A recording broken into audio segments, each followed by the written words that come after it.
Mga idol at kabayan, breaking news! Amerika pinagbantaan ang Iran ng isang digmaan. Ayon sa Amerika, kapag merong isang mamamayan nito ang inatake ng Iran, kabilang na ang mga nasa gobyerno o dating naninalbihan sa Estados Unidos. Ituturing ito ng Amerika na isang act of war. United Nations Interim Force and Lebanon nagbubulag-bulagan. Mga kuta at armas ng Hezbollah ilang metro lamang ang layo sa kanilang kampo. Takot ba ang mga sundalo ng United Nations sa Hezbollah? Bakit nandyan pa sila sa Lebanon kung hindi naman pala nila kayang gampanan ang kanilang mandato? Dating 244 na mga sundalong mga Pilipino ang kabilang din sa United Nations peacekeeping ang bumalik sa Pilipinas matapos makasagupa nito ang mga militanteng grupo sa Syria. Prime Minister ng Israel nagbanta, inabisuhan na ng Israel ang Amerika na maglulunsad ito ng mas matinding opensiba sa Lebanon matapos ang drone strike sa kanilang military camp na ikinasawi at ikinasugat ng mga sundalo ng Israel. Iran, takot kay dating President Trump. Naku, isa pala sa mga polisiya ng dating Pangulo. And I quote, de-escalation was not a White House priority. Unquote. Siya lang naman ang presidenteng nagpatumba sa isa sa pinakamataas na commander ng Iran at sa panahon niya mismo, umalas ang Amerika sa Iran Nuclear Agreement. Dapat bang ibalik si dating President Trump sa pagkapangulo ng Estados Unidos?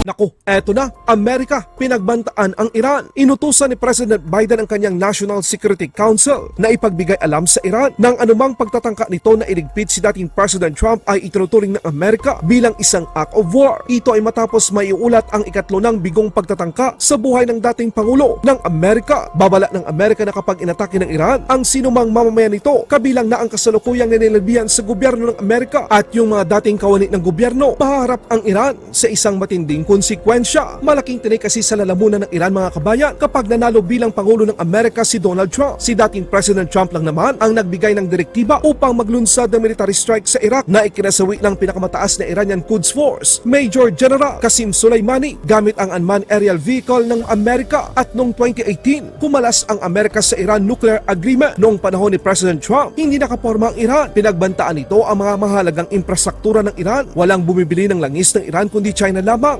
Maituturing na isang matapang na Pangulo si Trump sapagkat ang de-escalation o ang pagpapahupa ng tensyon ay hindi prioridad ng kanyang gobyerno. Matapos ang madugong drone strike na inilunsad ng Hezbollah sa isang military camp ng Israel, Prime Minister Netanyahu nagbigay na ng abiso sa Amerika na magsasagawa ito ng malakas na tugon sa Hezbollah. Nako, mas lalo lang natitindi ang gagawing opensiba ng Israel sa Lebanon. Sa katunayan, na-recover ng mga sundalo ng Israel ang iba pang mga armas ng Hezbollah. 500 metro lamang ang layo sa kampo ng mga sundalong nasa ilalim ng United Nations. Naku po!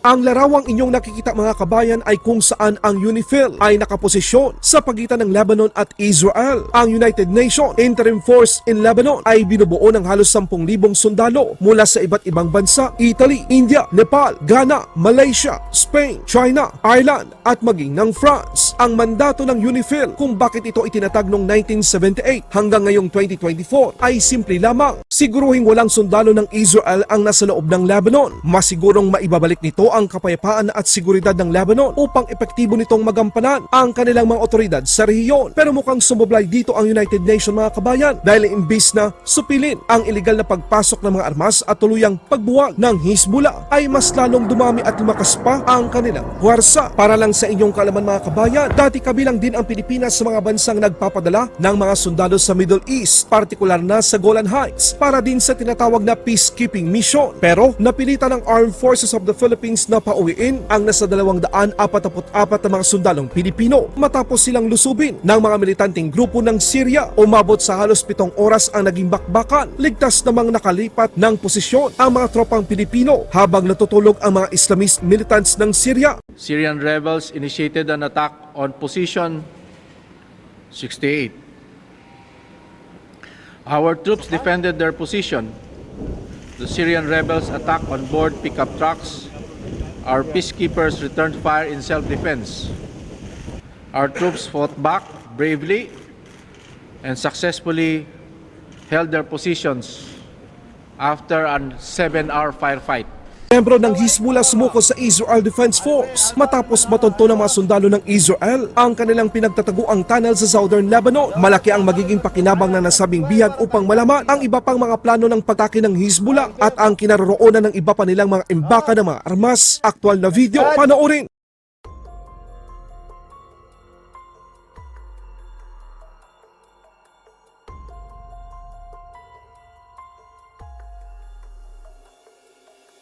عم بستناك.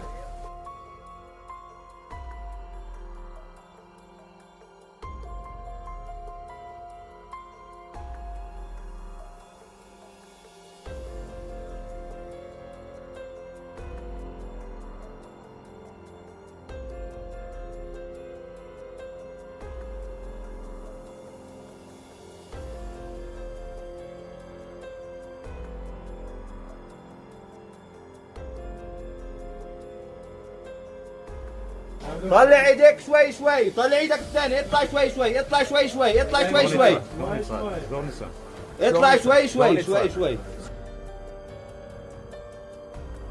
اطلع شوي شوي بطل.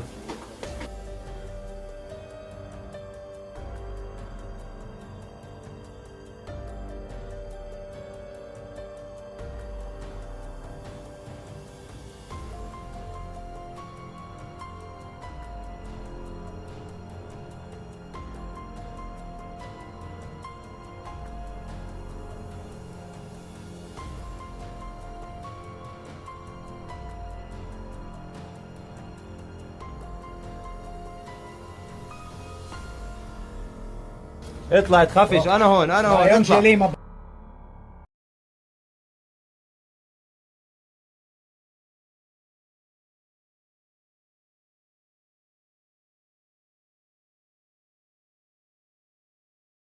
ايديك لفوق راسك، ايديك على راسك، ايديك على راسك، على راسك، اطلع من عندي لعندي لعندي لعندي لعندي.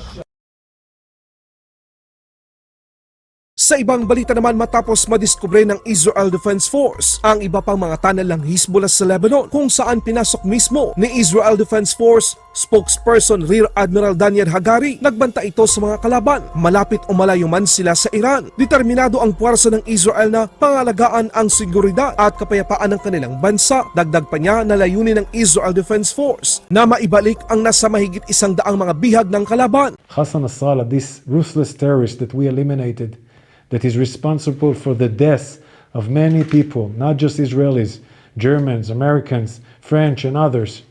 The world is a better place without Hezbollah. The world is a better place without Nasrallah. Nasrallah thought he understand Israel. He was wrong, and he was eliminated. And all our enemies should know, whether they are close or far away in Iran, they should know that we are determined. We are determined to supply security and safety to our citizens. We have only two missions: to bring our citizens back home next to the border in safety and security, and to bring back home 101 hostages that are being held in ruthless conditions in Gaza. Laban Pinas.